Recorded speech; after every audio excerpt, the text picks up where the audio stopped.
O Senhor esteja convosco. Proclamação do Evangelho de Jesus Cristo segundo João.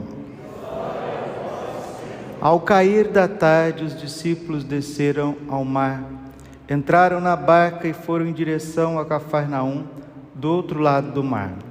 Já estava escuro e Jesus ainda não tinha vindo ao encontro deles. Soprava um vento forte e o mar estava agitado. Os discípulos tinham remado mais ou menos 5 quilômetros, quando enxergaram Jesus andando sobre as águas. E aproximando-se da barca, ficaram com medo, mas Jesus disse: "Sou eu, não tenhais medo." Quiseram então recolher Jesus na barca, mas imediatamente a barca chegou à margem para onde estavam indo. Palavra da salvação. Ave Maria, cheia de graça, o Senhor é convosco. Bendita sois vós entre as mulheres, bendito o fruto do vosso ventre, Jesus. Santa Maria, Mãe de Deus, rogai por nós, pecadores, agora e na hora de nossa morte. Amém. Vinde, Espírito Santo, vinde por meio da poderosa intercessão do Imaculado Coração de Maria, vossa amadíssima esposa. Podemos sentar um pouquinho. Jesus, manso e humilde de coração. Essa barca agitada pelo vento é a igreja. E Jesus caminhando sobre o mar na Bíblia é o mundo. São as ciladas do mundo, são as intempéries do mundo. Jesus está caminhando sobre as águas, está acima das águas, mostrando que Ele está acima de qualquer problema que a igreja possa enfrentar ao longo da sua travessia. A outra margem aqui é a eternidade. E o Evangelho termina assim: Jesus disse: "Sou eu, não tenhais medo." João 6, versículo 20: "Sou eu, não tenhais medo." Essas águas agitadas são os nossos problemas na vida, problemas de saúde, problemas financeiros, dificuldades na educação dos filhos, incompreensões, perseguições, situações difíceis, combates espirituais, situações que fogem da esfera de um indivíduo ou de um grupo resolver. Tudo que foge da nossa esfera está sobre o domínio de Deus. Deus domina toda a situação desse mundo. Tanto é que Jesus está andando sobre o mar. Quem que pode andar sobre o mar? Só Deus. O mar desta vida, o mar agitado desta vida, ele tem um comandante, ele tem um dominador. É Jesus. Jesus, ele não apareceu aqui à toa. Ele sabe muito bem o que ele está fazendo. Ontem, quando ele tomou os pães e foi para a multiplicação dos pães, o Evangelho enfatizou: e Jesus sabia muito bem o que ele estava fazendo. Jesus estava levando uma multidão de mais de 5.000 homens, sem contar mulheres e crianças, para um lugar deserto, sem ter o que comer, sem ter o que beber direito. Como que Jesus vai ter esse ato de irresponsabilidade diante de tantas pessoas? E o Evangelho dizia: ele sabia muito bem o que estava fazendo, porque todos aqueles que seguem Jesus, não falta nada. O Salmo 22, versículo 1, ele diz: "O Senhor é o meu pastor, não me falta coisa alguma." Se você segue Jesus, se você dá a vida por Jesus, se a tua vida está organizada para adorar, né? Quarta-feira tivemos aquela catequese maravilhosa, aquele momento de louvor, Moisés Rocha trazendo nas Sagradas Escrituras, trazendo em Santo Tomás de Aquino, para nós o que é adorar. Adorar é derramar o coração, adorar é dar primazia do tempo, adorar é não colocar nada na frente ou ao lado de Deus. e quem adora em espírito e em verdade, João 4:23, esse dá muito fruto. O que é adorar em espírito? Adorar em espírito é quando Deus mesmo te ensina esse caminho, e em verdade é do jeito que você está. Adorar em espírito porque a graça já me atingiu. O Salmo 32 está dizendo para nós aqui hoje: o Senhor pousa o olhar sobre os que o temem e confiam, esperando em seu amor, para da morte libertar as suas vidas e alimentá-los quando é tempo de penúria. Salmo 32, versículo 18 e 9. E o refrão do Salmo está escrito: sobre nós, Senhor, vem a vossa graça, da mesma forma em que em vós nós esperamos. Venha sobre nós a vossa graça, e nós esperamos da mesma forma que esperamos a vossa graça, nós esperamos o teu auxílio. E Deus nos alcança com a sua graça para que possamos amá-lo. E uma vez que nós damos esse passo ao encontro do amor, da adoração, vem o seu auxílio. Quem atraiu os apóstolos? Jesus. Jesus foi ali olhando, namorando os apóstolos, olhando no coração deles, chamando-os para o seu serviço, para o seu seguimento. E agora aquele que chamou, aquele que trouxe, ele não vai deixar os apóstolos à mercê para que as ondas agitadas desse século possam sucumbir à barca de Pedro. Não tenhais medo, sou eu. Quiseram então recolher Jesus na margem, mas imediatamente a barca chegou à margem para onde estavam indo. A barca da nossa vida vai chegar para onde ela está indo. Para onde nós estamos indo? Nós estamos indo para a eternidade. Ou você vai para o céu, ou você vai para o inferno. Mas e o purgatório?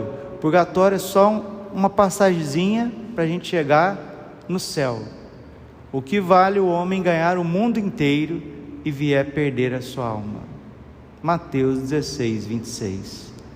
Que Nossa Senhora interceda pelas nossas necessidades, que Nossa Senhora interceda pela nossa maior necessidade. Padre, qual que é a nossa maior necessidade? A maior necessidade de um ser humano é o que nós ouvimos na leitura dos Atos dos Apóstolos da missa de hoje. Naqueles dias, Atos capítulo 6, versículo 1 seguintes: naqueles dias o número dos discípulos tinha aumentado, e os fiéis de origem grega começaram a queixar-se dos fiéis de origem hebraica. Os de origem grega diziam que suas viúvas eram deixadas de lado no atendimento diário. Então, os 12 apóstolos reuniram a multidão dos discípulos e disseram: não está certo que nós deixemos a pregação da palavra de Deus para servir às mesas. Irmãos, é melhor que escolhais entre vós 7 homens de boa fama, repletos do Espírito e de sabedoria, e nós os encarregaremos dessa tarefa. Que tarefa? Das coisas mais triviais: conversar, atender, servir ali às mesas, organizar a comunidade. Versículo 4: desse modo nós poderemos dedicar-nos inteiramente à oração e ao serviço da palavra. Desse modo, versículo 4, Atos capítulo 6, versículo 4, desse modo nós poderemos dedicar-nos inteiramente à oração e ao serviço da palavra. Veja qual que é a missão de um apóstolo: dedicar-se à oração, ou seja, ouvir a Deus, entrar numa intimidade com Deus, adorar a Deus, se encher de Deus e depois derramar tudo que ele viu, tudo que ele ouviu, tudo que ele experimentou no coração das pessoas. Um apostolado, ele só tem sucesso se o apóstolo tem uma vida interior. Se o apóstolo não tem vida de oração, ele não tem vida de sacrifício, ele não tem o que passar para as pessoas. Ou se passa, vai ser um monte de palavras que não vai dar fruto, porque só vai dar fruto o apostolado que procede de uma vida interior profunda e de uma pregação da palavra de Deus. O que as pessoas precisam, sempre foi, todos os tempos, é a palavra de Deus. E Jesus está dizendo para nós hoje: não tenhais medo, sou eu. Não tenhais medo do futuro. Não tenhais medo das perseguições, das incompreensões. Não tenhais medo nem das guerras e dos rumores de guerras. Não tenhais medo das disputas políticas. A única coisa que precisa nos dar medo, fazer com que nós tremamos de medo, é o pecado. Mateus 10, 28. Não temais aqueles que matam o corpo e não podem fazer nada com a alma. Antes temais aquele que mata o corpo e pode jogar a alma no inferno. Jesus está falando do pecado. A Bíblia diz 365 vezes: não tenhais medo. E quando pede para a gente ter medo, é ter medo de pecar. Aí sim, você deve temer com toda a tua força, com todo o teu coração, ofender a Deus. Porque um pecado venial, deliberado, é pior do que uma guerra mundial. E que Deus nos livre de ofendê-lo, porque o pecado é isso. O pecado é você dizer não a Deus e sim ao demônio. Você rejeitar a comunhão com Deus e querer uma amizade, querer um consórcio, uma sociedade com o demônio. Isso nós não queremos. Jesus está acima de todos os problemas. Mas por que eu passo por problemas? Por que eu passo por dificuldades? Porque no mundo havereis de ter tribulações, aflições. João 16, 33. No mundo havereis de ter aflições, tribulações, mas coragem, eu venci o mundo. Do mesmo modo que Jesus venceu essa tempestade e devolveu a calmaria à barquinha dos apóstolos, ele vai vencer a tempestade deste século. Padre, qual que é a tempestade desse século? Nós vamos vendo sistemas degladiando entre si, né? O liberalismo, o capitalismo ocidental degladiando contra o comunismo oriental. Nós vamos vendo Israel degladiando contra o mundo islâmico. Nós vemos no extremo do mundo, na Ásia, eles lutando entre si, guerras e rumores de guerra de todos os lados. E entre todas essas aflições e tribulações, está ali a barquinha de Pedro, a Santa Igreja Católica. E ela já está sendo afetada por tudo isso e será muito mais. Por isso que nós temos que nos consagrar a Nossa Senhora.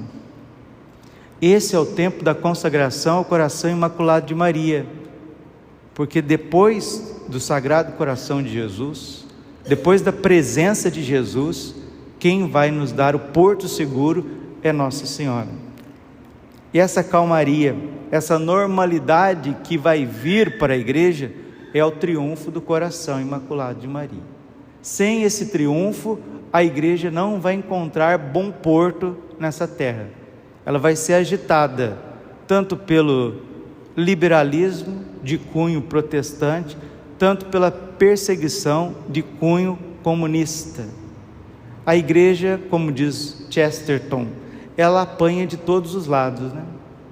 Jesus deixou muito claro: sereis odiado de todos por conta do meu nome.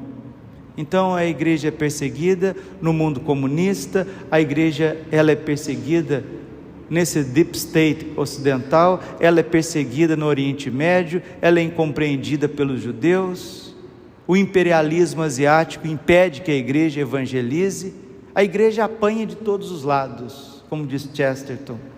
mas ela sai invencível em todas as batalhas. Aonde estão os grandes ditadores e imperadores da história? Estão todos apodrecendo nos seus sepulcros. Onde estão os impérios? Estão todos ruídos na arqueologia, mas a igreja, ela segue firme rumo ao porto seguro da eternidade. Por isso que Jesus está dizendo hoje: não temais, não tenhais medo, sou eu. Então quiseram recolher Jesus na barca, mas imediatamente a barca chegou à margem para onde estava indo. Se você é católico, se você confessa, se você comunga, se você devolve o seu dízimo, se você paga o dízimo do tempo, porque esse é mais caro ao coração de Deus, o dízimo do tempo. Os apóstolos estavam preocupadíssimos em não perder tempo, por isso eles instituíram 7 diáconos.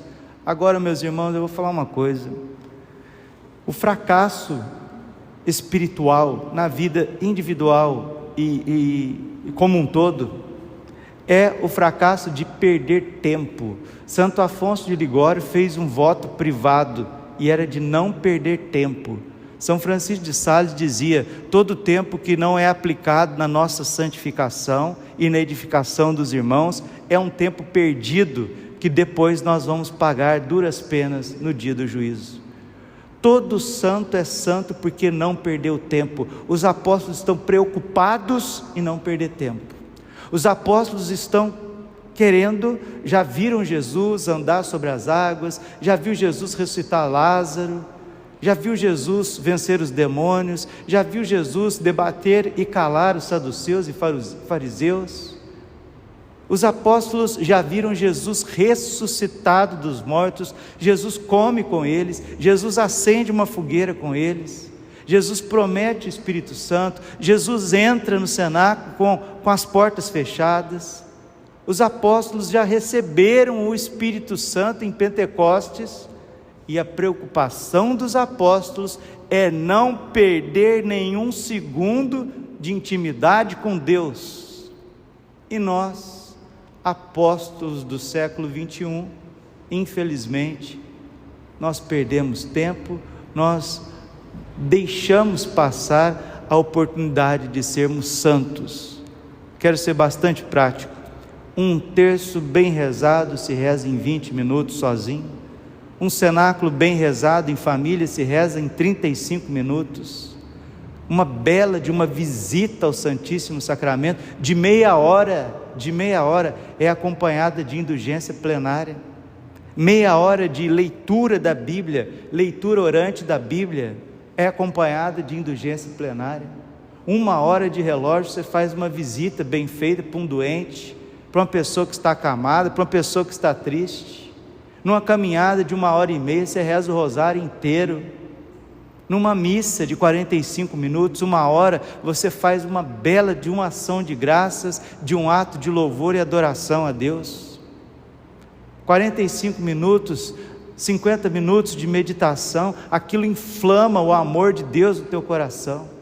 E nós andamos, deitamos, levantamos, perdendo tempo, e se perde tempo, e internet, e videozinho. É aquilo que São Paulo diz aos Tessalonicenses: tem muita gente aí que anda ocupado demais em não fazer nada.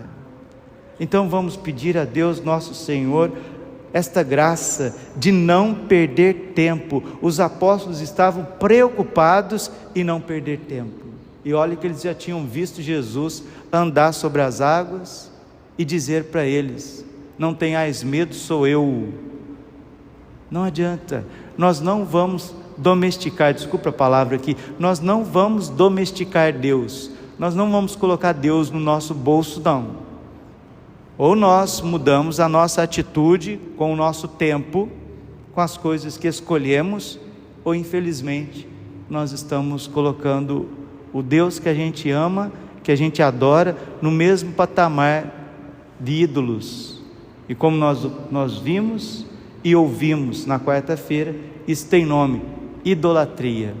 Tem grandes idolatrias, médias idolatrias, pequenas idolatrias, mas desde que seja idolatria, você está impedido de ser santo. E o que fecunda mesmo, que muda a vida de uma família, o que muda uma cidade, o que muda um país, é a santidade. E se nós não formos especialistas em empreendermos o tempo, não seremos santos. E se não seremos santos, seremos governados por gente que não presta de todos os lados. Porque São João Eudes diz assim: quando Deus não é amado, não é servido, não é adorado, quando Deus não é conhecido, a sociedade começa a entrar em decomposição, em idolatria. E uma sociedade idolátrica, uma igreja idolátrica, como o povo lá no Antigo Testamento ia para a idolatria, geralmente começam a vir os castigos. Está lá no livro do profeta Oséias, Oséias capítulo 8, versículo 9: visto que o meu povo plantou vento, colherá tempestade.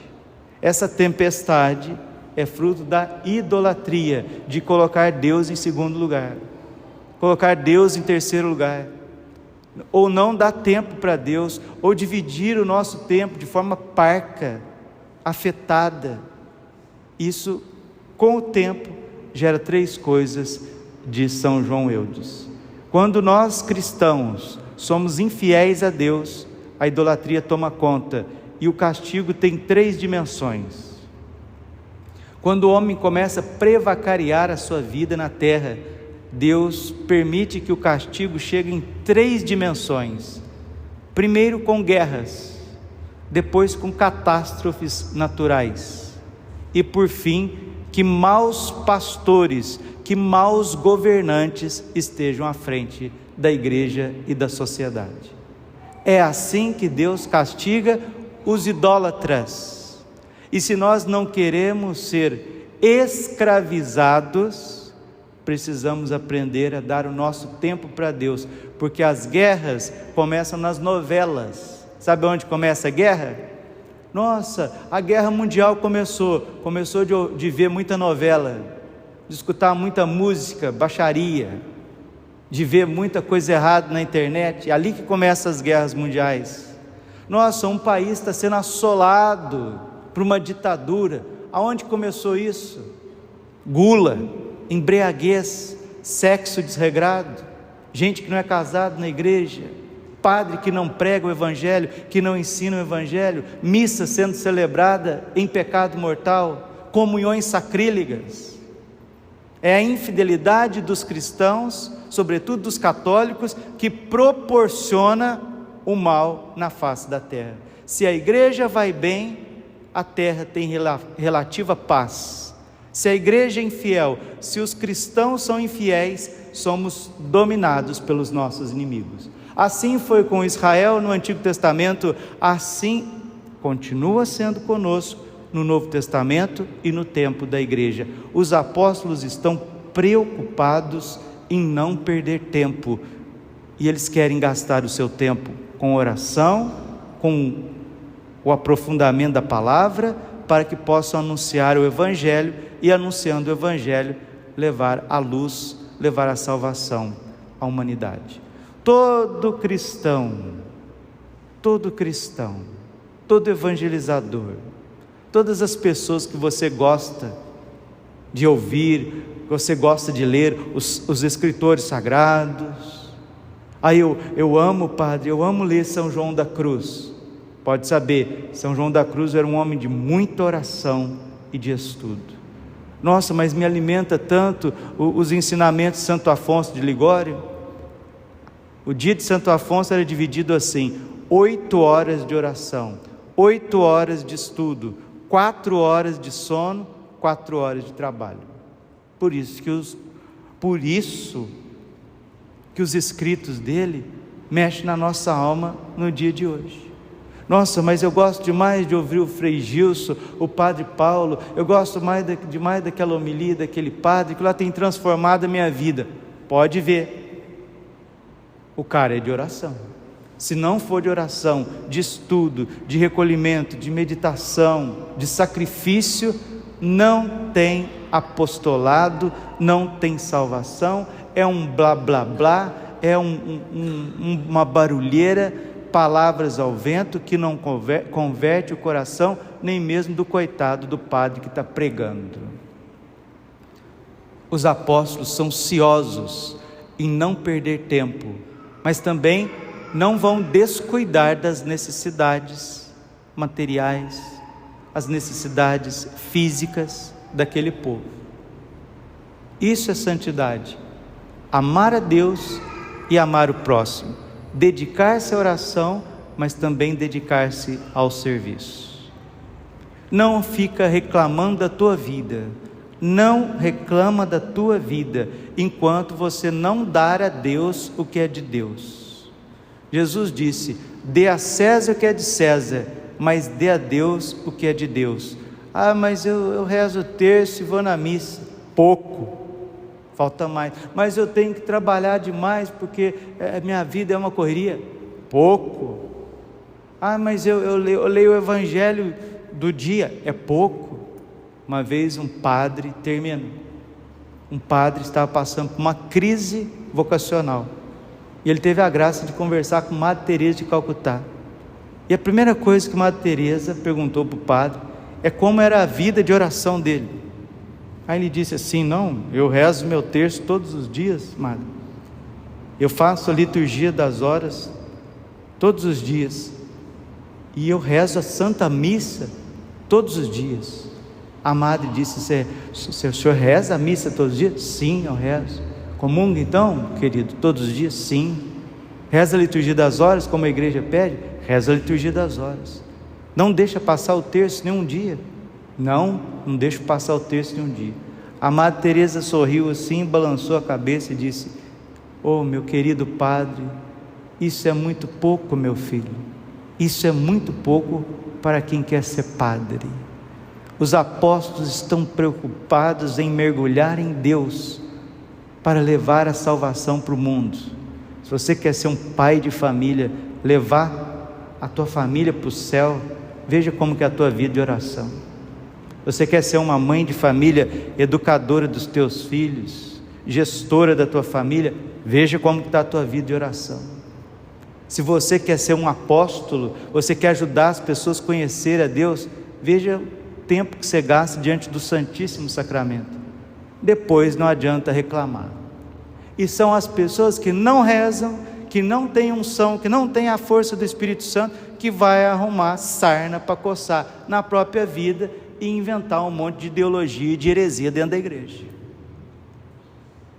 A Virgem Maria ensinou os apóstolos a ter vida interior, e graças a Deus os apóstolos ensinaram os seus discípulos, os seus filhos. E os 3 primeiros séculos do cristianismo só tinha um modo de parar um homem ou uma mulher de Deus: matando. Só o martírio parava aqueles homens na oração, na intimidade com Deus e no amor ao próximo. Só o martírio. Hoje não precisa nem de perseguição sangrenta, é só você dar um monte de celular na mão dos outros, um monte de comida de mercado, de fast food, de conversinha fiada, de internet, de entretenimento. Pronto, acabou, perdeu a vida interior, perdeu a força do apostolado, perdeu o zelo pelas coisas de Deus, e assim nós vamos de abismo em abismo, e Deus queira que não caiamos num caos globalizado. Nossa Senhora não quer esse caos, e ela vem alertando: convertam-se, meus filhos, voltem à oração. Oração, Bíblia, jejum, penitência, terço, confissão. Nossa Senhora está alertando. Quem tem ouvidos, ouça. Glória ao Pai, ao Filho e ao Espírito Santo, como era no princípio, agora e sempre, por todos os séculos dos séculos. Amém. Coração Imaculado de Maria, confiança, saúde e vitória.